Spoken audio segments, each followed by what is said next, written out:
Minasyaitonirrajim. Bismillahirrahmanirrahim. Assalamualaikum warahmatullahi wabarakatuh. Kaum muslimin dan muslimat yang dirahmati Allah Subhanahu wa taala.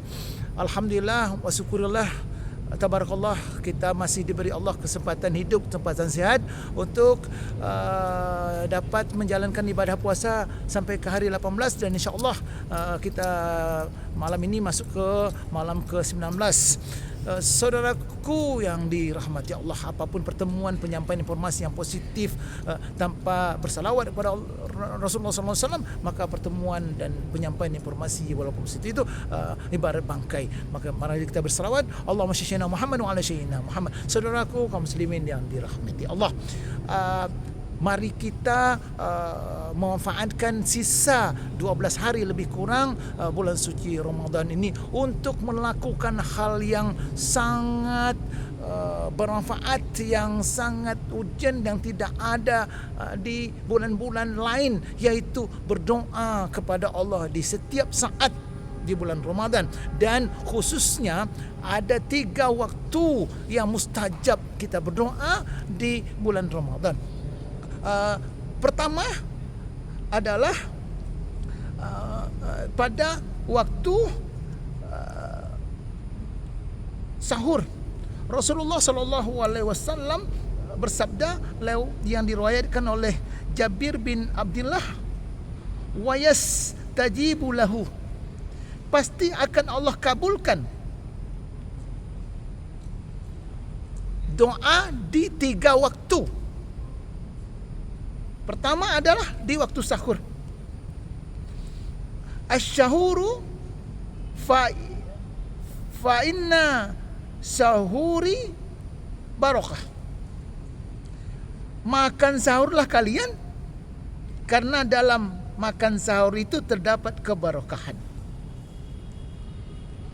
Kata Rasulullah yang diriwayatkan oleh Anas bin Malik, waktu sahur juga bagian dari waktu akhir daripada malam, 2/3 malam, sulusul ail akhir, sepertiga malam akhir, yang saat itu Allah berfirman, yad'uni fastajiba lahu, siapa saja yang berdoa kepadaku maka akan aku kabulkan. Man yas'aluni fa'ayahu, siapa yang meminta kepadaku maka akan aku beri. Man yastaghfiruni fa'aghfiru lahu, maka siapa yang meminta ampun kepadaku, detik itu juga kata Allah Subhanahu wa taala akan aku ampuni dosa-dosanya. Yang paling menakjubkan adalah di waktu sahur ini, kata Rasulullah yang diriwayatkan dari Said Al-Khudri radhiyallahu anhu, fa innallaha malaikatahu yusallu na'al mutasyahhilil, Allah dan malaikatnya bersalawat kepada orang-orang yang makan sahur. Yang kedua, waktu yang mustajab adalah untuk berdoa waktu sepanjang kita berpuasa, sejak dari terbit fajar sampai terbenam sebelum masuknya berbuka puasa, terutama di saat-saat menanti waktu berbuka. Imam Ahmad dari Abu Hurairah, Rasulullah SAW bersabda, as-sahimu hatta yuftil, doa yang tidak akan tertolak adalah doa orang-orang yang berpuasa sampai ia berbuka. Maka Imam Al-Nawawi mengatakan, banyaklah berdoa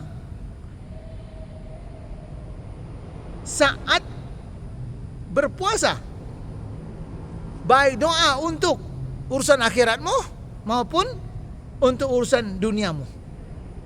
Kemudian waktu yang ketiga, kita bermunajat kepada Allah yang mustajab di bulan puasa adalah di saat berbuka puasa. Saat waktu masuk berbuka puasa, maka kita berdoa berbuka puasa, kemudian makanlah khamar, atau kurma atau minum air putih. Kemudian kita berdoalah, mintalah kepada Allah apa saja yang kamu minta. Ini waktu yang terbaik, di saat yang paling dahsyat untuk berdoa. Maka rugi jika kita sibuk dengan makanan hidangan, lupa kita memanfaatkan waktu untuk berdoa, karena di depan kita banyak makanan dan kita lupa berdoa di saat itu. At-Tirmizi dan Ibnu Majah, Rasulullah berdoa. Rasulullah bersabda, wasahimu hinna yufti, yang bermakna adalah orang yang berpuasa ketika ia berbuka. Jadi berdoa orang yang berpuasa ketika ia berbuka itu yang paling mustajab. Wasahimu hinna yuftir. Penekanannya pada itu, pada waktu di mana di saat orang yang puasa itu berbuka, di situ waktu yang paling dahsyat untuk berdoa, di mana doa-doa kita di sana itu dikabulkan oleh Allah Subhanahu Wa Taala seketika itu juga, dengan beberapa syarat. Kita tidak syirik, kita tidak durhaka pada orang tua, kita tidak memutuskan tali silaturahmi. Demikian saya sampaikan untuk diri saya sendiri, untuk keluarga saya, untuk kerabat, untuk kaum muslimin muslimat, mengingatkan kita semua memanfaatkan sisa waktu ini dengan pintar dan smart. Perbanyaklah berdoa, perbanyaklah amal soleh, dan kita tidak tahu apakah kita masih bisa menemui bulan Ramadan di tahun yang akan datang. Demikian saya sampaikan. Wabillahi taufiq wal hidayah. Wassalamualaikum warahmatullahi wabarakatuh.